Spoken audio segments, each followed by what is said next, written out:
আবার এক বিরল মহাজাগতিক ঘটনার সাক্ষী হতে চলেছে বিশ্ববাসী। 2025-এর সর্বপ্রথম সূর্যগ্রহণ সংঘটিত হতে চলেছে আজ ভর দুপুরে। এই দিন পৃথিবীর কিছু অংশে অন্ধকার নেমে আসবে। বছরে এই প্রথম সূর্যগ্রহণ কখন হচ্ছে, কোথায় এই সূর্যগ্রহণ দেখা যাবে, এই সূর্যগ্রহণে কী প্রভাব পড়বে তা আজকের এই ভিডিওতে ব্যক্ত করব। সূর্যগ্রহণ বলতে বোঝায় চাঁদ যখন পরিভ্রমণ অবস্থায় কিছু সময়ের জন্য পৃথিবী এবং সূর্যের মাঝখানে এসে পড়ে, তখন পৃথিবীর কোনো অংশের মানুষের কাছে সূর্য আংশিক বা সম্পূর্ণরূপে কিছু সময়ের জন্য অদৃশ্য হয়ে যায়। আর এই কারণে এই ঘটনাকে সূর্যগ্রহণ বলে অভিহিত করা হয়েছে। অমাবস্যার পরে এই ঘটনা ঘটে থাকে। অন্যদিকে সনাতন ধর্মমতে রাহু এবং কেতুর প্রভাবে সূর্যগ্রহণ হয়ে থাকে। জ্যোতিষশাস্ত্রেও সূর্যগ্রহণের অন্যতম কারণ হিসেবে গণ্য করা হয় রাহুকে। ফলে সূর্যগ্রহণকে শাস্ত্রে অশুভ হিসেবে গণ্য করা হয়েছে। ফলে বৈজ্ঞানিক এবং জ্যোতিষ উভয় ক্ষেত্রেই সূর্যগ্রহণের প্রভাবকে স্বীকার করে নেওয়া হয়েছে।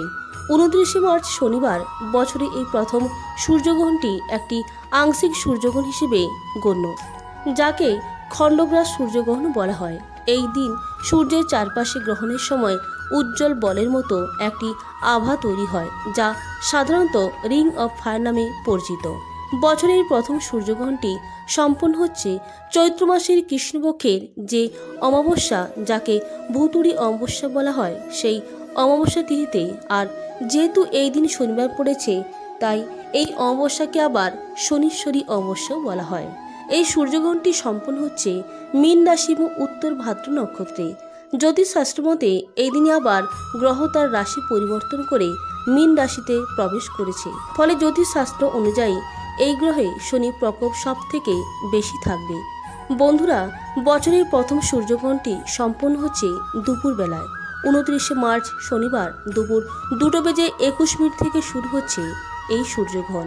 এই গ্রহণের মধ্যকালীন সময় থাকছে বিকেল 4:17 এবং এই গ্রহণের মুখ্য অর্থাৎ গ্রহণের সমাপ্তি হচ্ছে সন্ধ্যা 6:14। এই গ্রহণের স্থিতি অর্থাৎ সময়কাল থাকছে 3 ঘন্টা 53 মিনিট। বছরের প্রথম সূর্যগ্রহণটি অবশ্য সর্বত্র দেখা যাবে না। এই গ্রহণটি মূলত দৃশ্যমান হবে উত্তর America, Europe, Russia, Australia, New Zealand, Fiji, Atlantic মহাসাগর থেকে ভারতবর্ষ সহ ভারতীয় উপমহাদেশে যেমন বাংলাদেশ, নেপাল, ভুটান, পাকিস্তান এই সকল অঞ্চল থেকে এই সূর্যগ্রহণটি অদৃশ্য হিসেবে প্রতীয়মান, অর্থাৎ সূর্যগ্রহণটি এই সকল স্থানে দেখা যাবে না। ভারতবর্ষ সহ ভারতীয় উপমহাদেশে দিনের বেলায় এই সূর্যগ্রহণ সংঘটিত হলেও এই সূর্যগ্রহণ অদৃশ্য থাকার পেছনে প্রধান কারণ হলো এই সূর্যগ্রহণটি যেহেতু একটি আংশিক সূর্যগ্রহণ, অর্থাৎ এই সময় মূলত চাঁদের উপছায়ার প্রাধান্য বেশি থাকে, তাই চাঁদ পুরোপুরি সূর্যকে ঢেকে ফেলতে পারে না। এই জন্যই এই সূর্যগ্রহণের নাম খণ্ডগ্রাস সূর্যগ্রহণ। আর সেই কারণে এই সূর্যগ্রহণ দিনের বেলায় ভারতবর্ষ সহ ভারতীয় উপমহাদেশে সংঘটিত হলেও এই সূর্যগ্রহণটি আমাদের কাছে অদৃশ্য হিসেবে প্রতীয়মান হবে। আর শাস্ত্রমতে অদৃশ্য সূর্যগ্রহণের ক্ষেত্রে কোনোরূপ কোনো সূতককাল বৈধ নয়। সূতককাল বলতে বোঝায় সূর্যগ্রহণের পূর্ববর্তী 12 ঘন্টা সময় এবং পরবর্তী 12 ঘন্টার সময়। এই সময়কালকে অত্যন্ত গুরুত্বপূর্ণ সময়কাল হিসেবে গণ্য করা হয়। যেহেতু এই সূর্যগ্রহণ অদৃশ্য, তাই এই সূর্যগ্রহণের এই সূতককাল থাকছে না। পাশাপাশি অদৃশ্য গ্রহণে পাকপাত্র পরিত্যাগের কোনো প্রকার বিধিনিষেধ নেই, অর্থাৎ রান্না করা খাবার কখনোই ফেলে দেবেন না। তবে আংশিক সূর্যগ্রহণের ক্ষেত্রে সূতককাল বৈধ না হলেও সূর্যগ্রহণের যে সময়কাল, সেই সময়কালটি কিন্তু অত্যন্ত গুরুত্বপূর্ণ। এই সময়কালে যে বিষয়টি সব থেকে বেশি গুরুত্বপূর্ণ তা হলো সূর্যকে খালি চোখে দেখা কখনই কিন্তু উচিত নয়। এই সময়কালে সূর্যকে খালি চোখে দেখবেন না, যা চোখের জন্য অত্যন্ত ক্ষতিকর হতে পারে। সূর্যগ্রহণের সময় সূর্যকে নিরাপদে দেখতে বিশেষ ধরনের চশমা অথবা টেলিস্কোপ বা অন্য কোনো উপযুক্ত ব্যবস্থা গ্রহণ করে আপনি সূর্যকে দেখতে পারেন। শাস্ত্রমতে সূর্যগ্রহণকে যেহেতু অশুভ হিসেবে গণ্য করা হয়, তাই এই সূর্যগ্রহণের সময় কোনো শুভ কাজ করা উচিত নয়।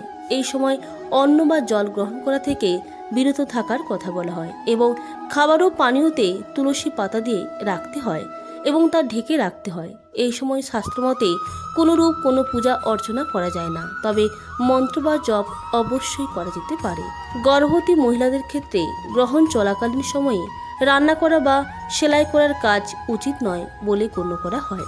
এই সময় তাদের বাড়ি থেকে বেরোতেও বারণ করেন প্রবীণরা। সূর্যগ্রহণ চলাকালীন সময়ে তুলসী গাছের পাতা কখনোই ছিঁড়তে নেই। এই সময়ে ঠাকুর ঘরের দরজা বন্ধ রাখতে হয়। ঠাকুরকে এই সময় স্পর্শ করতে নেই। বহুকাল ধরে এই বিষয়গুলির শাস্তি মেনে চলার কথা বলা হয়েছে। এগুলি মানা না মানা সম্পূর্ণ আপনার নিজস্ব বিষয়। তবে এই সূর্যগ্রহণে অবশ্যই জ্যোতিষশাস্ত্র মতে শনির প্রভাব থাকছে। এর ফলে বিভিন্ন রাশির জাতক জাতিকাদের উপর এই গ্রহণের বড়সড় প্রভাব পড়বে।